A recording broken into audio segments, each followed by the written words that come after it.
Kadang, pengkhianatan itu tidak datang dengan suara keras. Ia datang dalam bentuk pesan singkat yang dikirim terlalu malam, atau aroma parfum asing di baju seseorang yang seharusnya kamu percayai sepenuhnya. Aku dulu percaya kalau cinta bisa menutupi semua luka, tapi ternyata cinta yang salah malah membuatmu lupa siapa dirimu sendiri.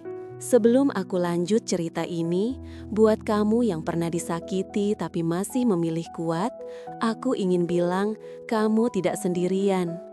Jangan lupa subscribe supaya kamu gak ketinggalan cerita-cerita nyata tentang kekuatan hati dan bagaimana kita semua belajar melepaskan dengan tenang.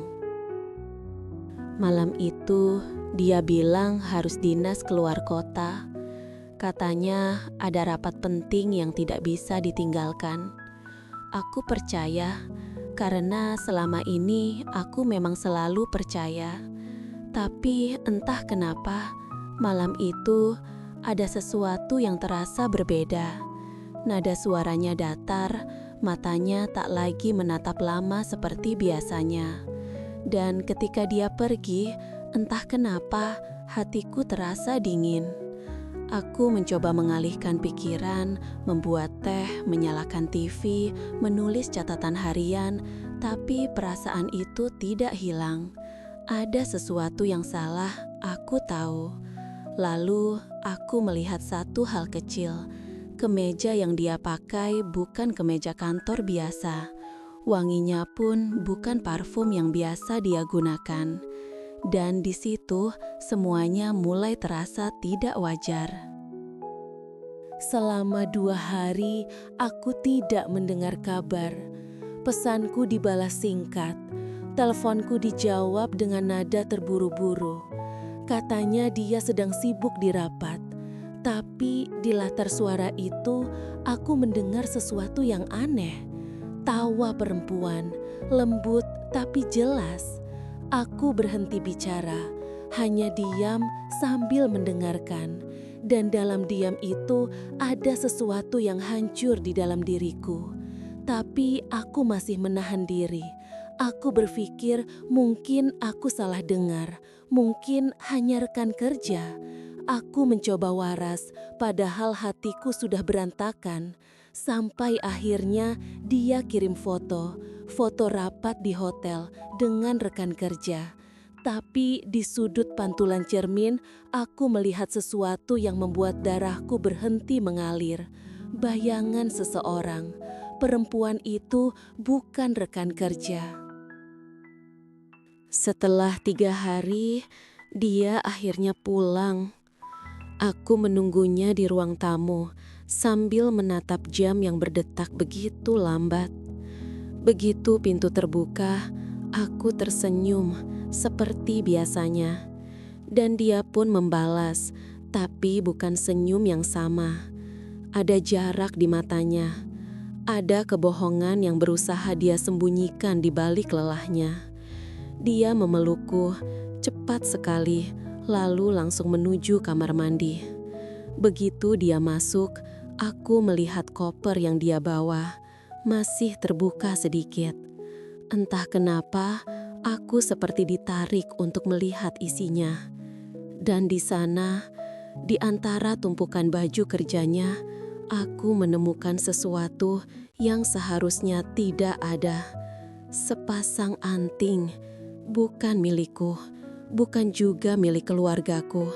Dan baunya parfum wanita yang sama seperti yang aku cium di bajunya 3 hari lalu. Aku berdiri diam, tanganku gemetar, bukan karena marah, tapi karena hancur.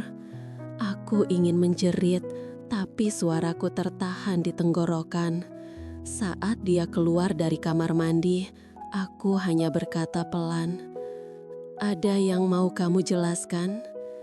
Dia terdiam, wajahnya pucat, dan di situ aku tahu aku tidak perlu jawaban apa-apa lagi, karena diamnya saja sudah cukup menjelaskan segalanya.